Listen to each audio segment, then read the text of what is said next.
1절을 다시 보겠습니다. 1절 여호와께서 노아에게 이르시되 너와 내 온 집은 방주로 들어가라. 이 세례에서 내가 내 앞에 의로움을 내가 보았습니다. 여호와께서 노아에게 방주로 들어가라 하시면서 뭐라고 말씀하셨어요? 내 앞에서 내가 의로움을 당신이 보았다고 이렇게 말씀하십니다. 하나님께서 이제 노아를 보고 계셨는데 하루 몇 시간 동안 보고 계셨어요? 하나님은 졸지도 않고 주무시지도 않고 당신의 사람을 눈동자에 담아두시면서 보시는 분이니까 24시간 내내 봤는데 하나님 앞에 노아는 의로웠다는 거예요. 어떻게 이렇게 가능한 것이냐? 그 답은 하나님의 은혜를 입어서입니다. 창세기 6장 8절로 9절을 보겠습니다. 창세기 6장 8절로 9절 같이 읽으면 그러나 노아는 여호와께 은혜를 입었더라. 이것이 노아의 족본이라. 노아는 의인이요 당대의 완전한 자라. 그는 하나님과 동행하였으며 노아가 의인이요 당대의 완전한 자 하나님과 동행하는 사람이랬는데 무엇을 입어가지고 하나님의 은혜를 입어서 그렇게 되었다는 거예요. 여러분 하나님의 은혜를 입게 되면 특징이 있는데 하나님의 은혜를 입으면 특이한 어떤 면이 나타나게 되는데 그게 뭐냐면 하나님 앞 면전의식을 갖는 거죠. 하나님이 이렇게 나를 보고 계시는데 보고 계신 하나님을 내가 의식해낸다는 데 있습니다. 나를 보고 계신 하나님을 의식하게 되면 막 살아요. 내 임의로 살아요. 하나님의 뜻으로 살고자 할까요? 하나님의 뜻으로 살고자 하지요. 그래서 은혜를 입으면 면전의식이 생기게 되고 그리고 하나님의 뜻으로 살게 되는 것입니다. 그래서 7장 5절에 봤더니 어떻게 살았대요? 7장 5절에 노아가 여호와께서 자에게 명하신 대로 조금만 준행했어요. 다 준행했어요. 다 준행하면서 하나님을 의식하면서 의롭게 살게 되었던 거지요. 우리도 하나님의 은혜를 입어 하나님의 명을 따라 사는 그래서 하나님께 기쁨이 되는 우리 모두 하나님의 자녀들이 다 되기를 바랍니다. 아싸. 예? 우리는 하나님의 자녀인데 하나님께 기쁨을 드려야 되겠죠?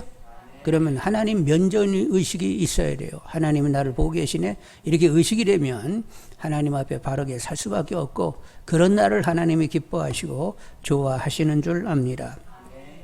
근데 그렇게 되려고 하면 하나님이 또 우리를 그렇게 새롭게 지어내셔야 돼요. 그러니까 하나님 나를 좀 지어주시라고 기도할 수 있기를 원합니다. 그래서 한 예를 드는데 예수님의 제자 가운데 베드로라는 분이 계셨잖아요. 그런데 이분이 예수님을 3번 부인하는 거예요. 어떤 여자 아이가 당신 그 예수와 함께 있었잖아요. 당신 말투가 나사렛 말투네. 뭐 이런 말을 할 때마다 계속 이제 3번 부인하게 됐는데 왜 그렇게 됐느냐? 예수님을 잡아 죽이려고 하는 사람들이 주위에 있었는데 그들의 얼굴을 크게 보면서 그들이 두려워서 그들이 또 나까지도 해치지 않을까 싶어가지고 예수님을 3번 부인하게 되었습니다. 근데 그때로부터 이제 50일이 지나는 거예요. 그동안에 예수님 죽고 다시 부활하시고 그리고 이제 40일 동안 사시고 그리고 이제 40일 사시다가 승천하셨습니다. 그리고 승천하시고 열흘이 지나서 오순절에 성령님께서 제자들에게 임하시게 되었습니다. 그리고 며칠 후에 베드로는 성전에 기도하러 올라가다가 성전 미문에서 나면서 안진뱅이된 그래서 계속 그걸 하고 살았던 그 안진뱅이를 보고는 그 사람을 고치게 되었어요. 그랬더니 사람들이 주목했습니다. 주목하게 되니까 우리들이 어떤 개인의 경건으로 이 사람을 고친 것이 아니라 얼마 전에 당신들이 죽이라고 아우성쳤던 그래서 죽었던 예수님께서 다시 살아서 그분의 이름으로 기도했더니 그분이 이 사람을 고친 것이요. 그분은 부활하셨소 하고 예수의 부활을 증거하게 되었던 거지요. 이렇게 되니까 곤란한 사람들이 누구요? 사내들인 공회 의원들입니다. 그들이 고소인들이요. 그들이 빌라도에 가가지고 로마 총독에 가가지고 예수를 잡아 죽여야 된다고 하면서 고소했던 사람들인데 자기들이 고소해서 죽인 사람이 부활했다고 하니까 이거 말도 안 돼? 그러면서 이 베드로와 요한을 붙들어다가 신문하게 되었습니다. 그리고 예수의 부활의 도를 다시는 도무지 전치 말라고 위협합니다. 그때 베드로가 어떻게 말을 하게 돼요? 기탄 없이 얘기하기를 사도행전 4장 19절로 20절에 베드로와 요한이 대답하여 이르되 하나님 앞에서 누구 앞에서? 하나님 면전 앞에서 너희 말 듣는 것이 하나님 말씀을 듣는 것보다 옳은가 판단하라. 우리는 보고 들은 것을 말하지 아니할 수 없다. 이러면서 예수를 죽인 사내들인 공의 앞에서 우리는 전할 거야. 죽이려면 죽여. 이렇게 담대해지게 되었단 말이요. 50일 전에는 계집종 앞에 가지고 다 예수 모른다고 하던 사람이 지금은 이제 성령 충만을 받고는 예수를 죽인 그 공의 앞에서 당당하게 하나님 면전의식을 가지고 하나님 나를 보고 있다는 이런 확신 가운데 하나님의 보심 가운데 담대하게 의롭게 처신하고 있는 것을 본단 말이죠. 여러분, 우리 모두 하나님의 은혜를 입어 그 성령 충만을 받아 하나님 보시기에 의롭게 살아가는 이 시대의 의인이요, 하나님과 동행할 줄 아는 하나님의 자녀들이 다 되기를 원합니다. 하나님께서 내가 내 앞에서 의로움을 행하는 것을 내가 보았노라, 이렇게 이야기할 수 있는 하나님의 자녀들이 다 되시기를 주님의 이름으로 축원드립니다. 자, 2, 3절을 한번 보시겠습니다. 2, 3절. 너는 모른 정결한 짐승은 암수 7씩, 부정한 것은 암수 2씩을 내게로 데려오라. 공중의 새도 암수 7씩을 데려와 그 씨를 온 지면에 유전하게 하라. 정결한 것들은 7쌍, 그렇지 않은 것들은 1쌍을 들여보내라고 했는데, 짐승과 새의 정결 부정은 누가 정하는 거지? 하나님이 정하는 건데, 왜 어떻게 정결을 하고 부정한 것이 이렇게 구분되느냐? 보면 하나님께 예물로 드릴 수 있는 것은 정결한 것이고, 정결치 못한 것은 하나님께 예물을 드리지 못하는 것으로 이렇게 구분되고 있다는 것을 우리가 확인할 수 있습니다.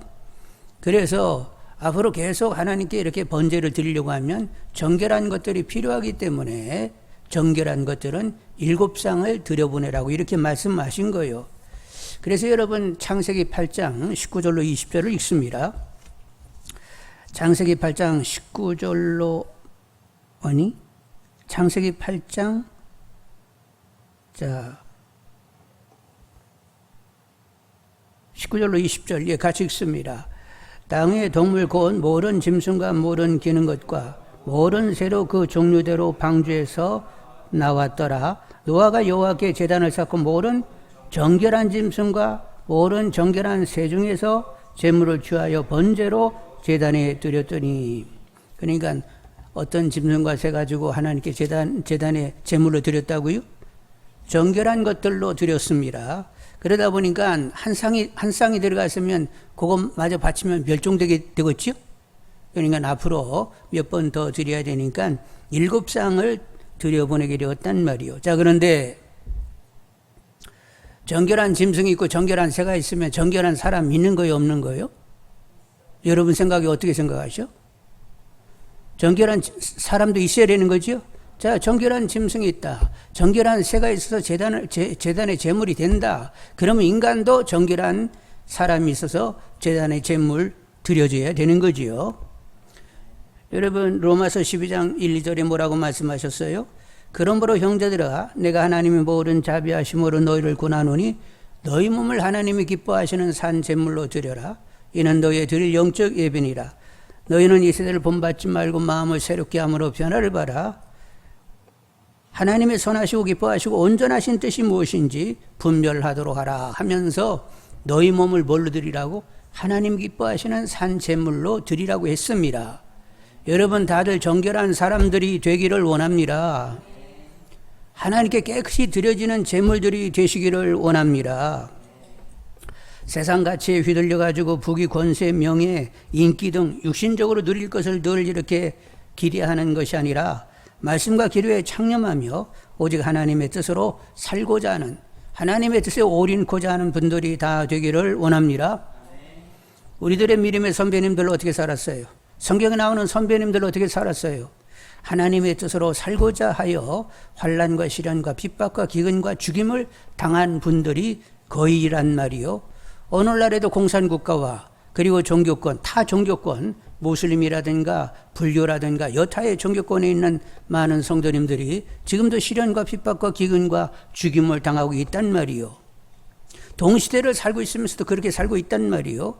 그런데 여전히 세상을 더 누리는 것을 복으로 여기면서 하나님을 우리가 찾는다라고 하면 그것은 정결한 것이 아닙니다. 어떤 형편이 있든 하나님의 뜻을 모르며 살고자 하는 분들이 다 되기를 원합니다. 그런데 하나님이 정녕 원하시는 것이 뭐냐? 하나님이 정녕 원하는 것은 내 안에 내 삶에 오신 주님 되기 위하여 오신 그 주님으로 삶을 살아내는 데 있어요. 우리 모두 주님으로 살아 진정 하나님께 드려지는 제물되는 정결한 분들이 다 되시기를 원합니다. 정결한 예배자들이 다 되기를 원합니다. 자, 정결한 짐승이 있었다. 정결한 새가 있었다. 그러면 정결한 사람도 있는 건 아니냐. 내가 정결한 사람이어야 된다. 그것이 하나님 기뻐하시는 제물로 드려지는 나이어야 된다. 이렇게 자기 자신을 볼 줄 아는 분들이 다 되기를 원합니다. 자, 그러면 이제 4절을 보시겠어요. 4절. 지금부터 7일이면 내가 40주야를 땅에 비를 내려 내가 지금 모든 생명을 지면에서 쓸어버리리라. 며칠 있으면? 7일 있으면 이제는 모든 걸 쓸어버리신다고 하는데 그동안 방주를 짓느니라고 노아가 수고를 많이 했어요. 몇 세부터 지었어요? 지금 이제 600세에 이렇게 홍수가 났는데 앞으로 120년이라 이런 말씀이 있죠? 그래서 480세가 됐을 때 노아 480세가 됐을 때 일이 시작이 됐습니다. 근데 애들은 언제부터 낳았대요? 500세에 애들을 낳았다고 했습니다. 셈 함야벳이 500세에 태어났다고 성경에 기록되어 있어요. 그러면 480에 시작했으면 500세 될 때까지는 혼자 계속 20년 동안 일을 했죠? 그럼 애기들이 막 태어나자마자 아버지를 도와요? 그들이 또 커야 될 거 아니야. 그래서 이렇게 10대가 될 때까지는 또 기다려야 되잖아. 그러면 전체적으로 한번 이제 애들이 한 15세 정도 되면 그때는 도와줬겠지.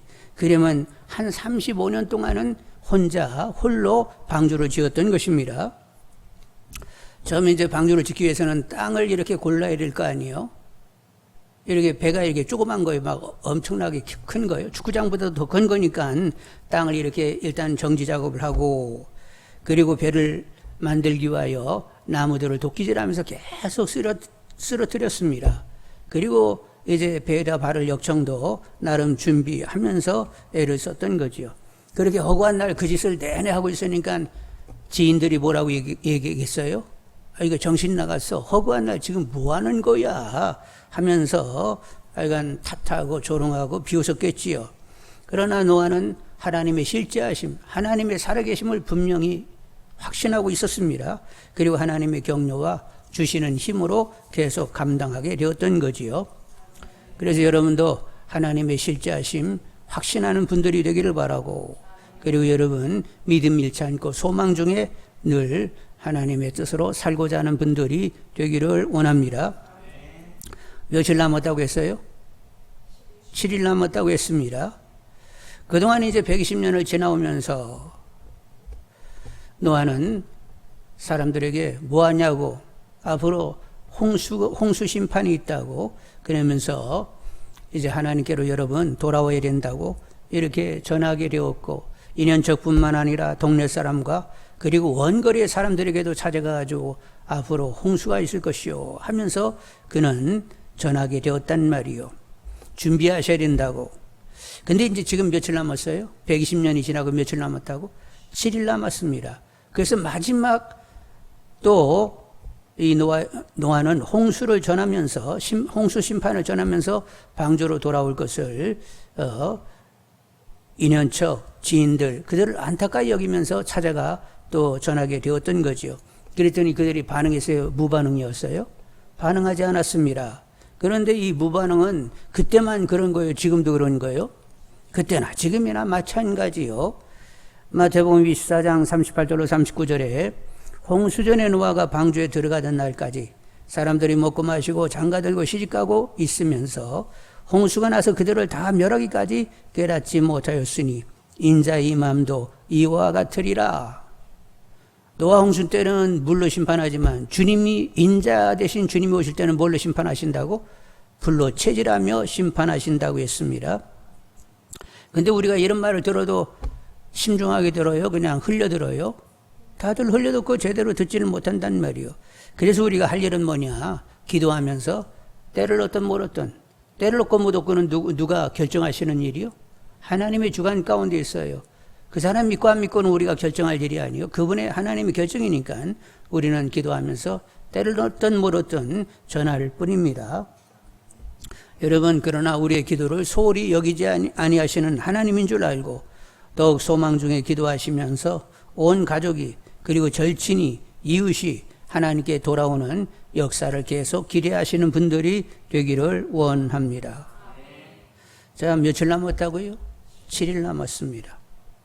이제 짐승과 새들을 방주로 들여보내야 되는데 7일 동안 짐승과 새들을 들여보내야 되는데 어떤 기록에 의하면 그 당시 현존하는 육상동물의 그 종류는 17,600종이 있었다는 거예요. 그런데 정결한 짐승은 7쌍이라고 하니까 적어도 약 45,000마리가 그 배에 들어가야 됩니다. 여러분 일주일 동안 45,000마리 집어넣으라고 하면 여러분 집어넣을 수 있어요, 없어요? 응? 막 안 들어간다는 녀석 막 뿔로 막 잡아 끌고 막 궁뎅이를 밀고 이렇게 가지고는 일이 되겠어요, 안 되겠어요? 그래가지고 한 마리라도 제대로 집어넣겠어요? 안 되는 일이지요. 막 날아다니는 새를 막 금을 던져가지고 그걸 잡아가지고 집어넣겠어요? 안 되는 일이요.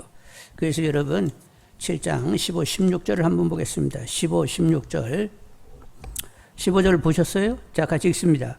무릇 생명의 기운이는 육체가 둘씩 누구에게 나아가? 노아에게 나아가. 막 끌어 잡아당겨서 나온 거예요. 지들이 알아가지고 나왔다는 거예요. 아니 그냥 둘씩 짝져가지고 그냥 노아 앞에 이렇게 와가지고는 그리고는 어떻게 했어요? 방주로 들어갔으니. 그래서 16절 들어간 것들은 모든 것이 암수라 하나님이 그에게 명하신 대로 들어가매 여호와께서 그를 들여보내고 문을 닫으시니라. 그래서 이제 이것들이 이렇게 들어가게 되는데 누가 집어넣은 것 같습니까? 자, 노아 가정이 뽑혔습니다. 많은 사람이 다 홍수로 이렇게 죽게 되는데 노아 가정이 이렇게 택함을 받았어요. 그러면 많은 짐승과 새가 있는데 그들 중에 이렇게 짝이 져가지고 이렇게 들어가면 누구의 택함이요? 하나님의 택함이 있으니까 들어가는 거요. 지들이 알아가지고 와가지고 그 방주로 이렇게 들어간다? 하나님이 택하시고 감동을 주시니까 제 발로 와가지고 제 발로 들어가게 되었다는 거요. 그래서 말씀인데 하나님의 모든 하나님의 일은 시작부터 끝까지 알파 오메가 되신 하나님께서 기획하시고 그리고 모든 일을 다 진행하세요. 그래서 우리는 범사에 하여간 우리 만사가 다 하나님의 주관 가운데 있도록 맡겨야 된다는 말이요. 늘 들으셨죠? 너희들의 죄와 청명을 의뢰하지 말고 범사에 하나님을 인정하라 이런 말씀이 있는데 하여간 우리들의 삶 전체는 하나님의 주관 가운데 있어야 되는 것입니다. 이렇게 홍수심판도 하나님이 기획하셨어요. 그리고 방주를 짓게 했습니다. 그리고 들어갈 것들은 택하여 들어가게 하셨습니다. 그리고 뒤로 문을 닫으셨습니다. 하늘에서 물을 쏟으시고 땅속에서 물이 솟구치게 했습니다. 지각의 변동이 오게 했습니다. 그래서 홍수심판을 도모하시게 된 거지요. 여러분, 하나님은 모든 일 당신이 하십니다. 그래서 우리는 하나님께 범사에 맡기는 가운데 합력하여 선일에게 하시는 하나님, 그리고 범사에 하나님의 뜻을 이루시는 그 하나님을 누리는 분들이 다 되어야 되겠습니다. 맡기면 누리게 됩니다. 맡기지 않으면 나를 누릴 뿐이요. 그러니까 하나님께 깨끗이 맡겨서 범사에 만사에 하나님이 계속 누려지는 삶을 사는 것이 그것이 지혜로운 거예요. 내가 알아서 그러면 본인을 누리는 거지. 그러니까 하나님께 다 맡겨서 하나님을 누리는 분들이 되기를 원합니다. 자, 7일이 지나갔어요. 그래서 노아 600세 2월 17일이 됐습니다. 11절 한번 보겠습니다. 11절 노아가 600세 되던 해 둘째 달 곧 그 달 11의 날이라 그날에 큰 기품의 샘들이 터지며 하늘의 창문이 열려. 근데 2월 17일은 유래력으로 하면 한 10월 11월 달이 된대. 우리 그런데 하여간 2월 17일 그날에 무슨 일이 일어나느냐. 거센 바람이 불기를 시작을 했어요. 먹구름이 몰려오기 시작했습니다.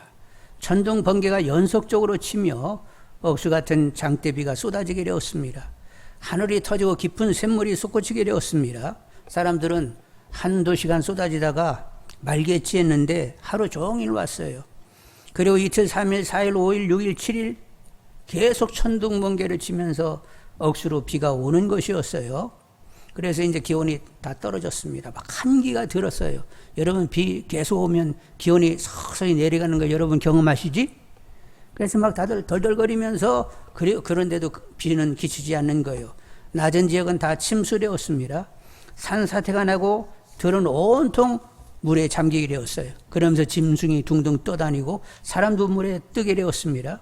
높은 지대에 있는 사람들은 더 높은 곳으로 옮겨갔습니다. 산의 동굴로 피신했습니다. 그런데 물이 거기까지 올랐어요. 그리고 어느 정도 올랐느냐? 가장 높은 산 꼭대기로부터 몇 규빗? 15규빗. 적어도 7m 이상, 가장 높은 산정보다도 7m 이상 더 물이 넘치게 된 거예요.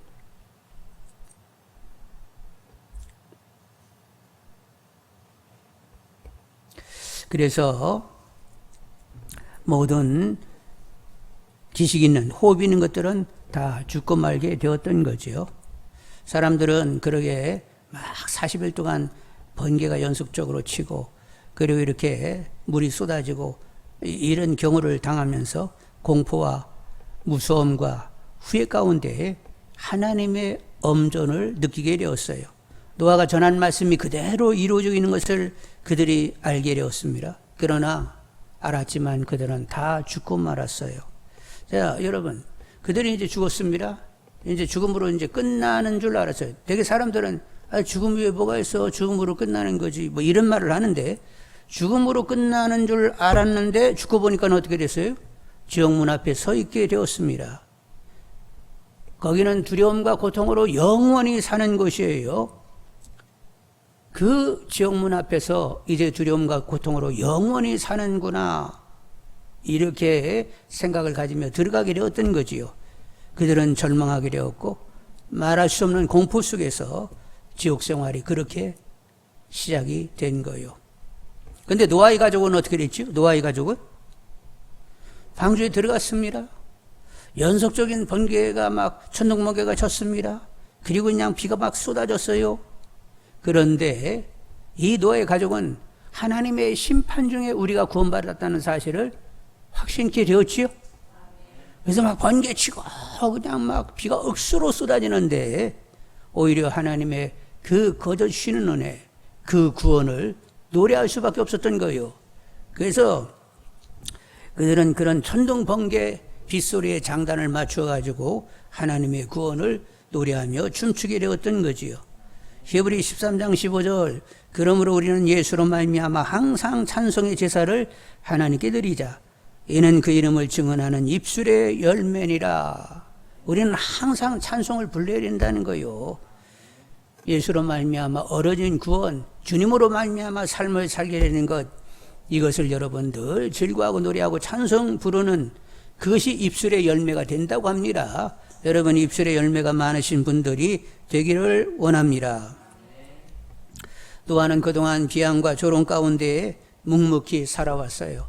그런데 이렇게 방주에 들어가가지고 하나님의 심판이 이렇게 진행되는 그 동안에 그렇게 비양과 조롱 가운데 지나왔던 그 삶이 헛되지 않았다는 사실을 그는 생생하게 확인하고 있는 것이죠. 여러분 언젠가 우리가 죽어 천국에 들어가게 되면 그동안 하나님으로 주님으로 살려고 했던 그 애씀, 그래도 하나님께 집중하고 하나님께 전심이 되고자 했던 그 세월이 조금 더 헛되지 않은 세월이었음을 천국의 문턱을 건너면서 우리는 확인하게 되는 거지요. 그런 은혜를 누릴 수 있는 분들이 다 되기를 원합니다. 그날을 바라보면서 항상 하나님을 노래하며 더욱 의롭게 살고자 하는 우리 모두 다 되기를 원합니다. 자, 오늘날 그래도 누군가는 죄악의 홍수에 쏠려가지고 막 쓸리고 가고 있는 거예요. 죄악의 홍수에 막 쓸려가지고 계속 가는데 어느 지점에 도착하면 지옥의 나락으로 그냥 탁 떨어지게 된단 말이요. 그래서 떨어지고 나면 아니 지옥이 진짜잖아. 그때는 이제 어쩔 수가 없는 거예요.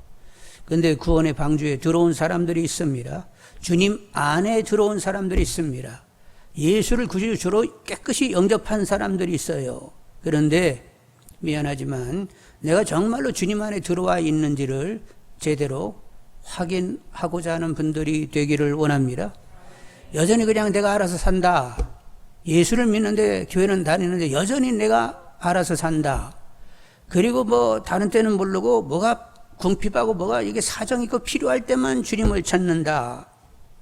그러면 주 안에 있다고 자신할 수 없습니다. 왜냐하면 계시록에 보면 라오디게 교회가 나오는데 라오디게 교회는 어떤 교회냐면 그 라오디게라는 성읍에는 양모가 많이 생산이 됐어요. 그리고 이제 금융이 또 거기는 많이 발달이 되어 있었습니다. 그리고 고약을 만들어냈어요. 어디 종기나무 이렇게 바르는 고약이 있죠? 고약이 이렇게 생산이 많이 됐습니다. 그리고 그쪽은 핍박이 없었어요. 로마 제국 내의 다른 지역은 다 이렇게 예수 믿는 것 때문에 핍박이 있는데 그 성읍은 이상하게도 핍박이 없었습니다. 그래서 육신적으로 다 부유하게들 살았어요. 그 성읍 자체가 경제력을 가지고 있기 때문에 다들 부유하게 살았습니다. 그래서 그들은 이렇게 부유하게 사는 것이 다 하나님의 은혜고 우리가 주님을 잘 믿어서 그런다고 생각을 했는데 주님의 지적은 뭐냐? 너희 눈에 안약을 발라가지고 너희들의 수치를 보도록 하라.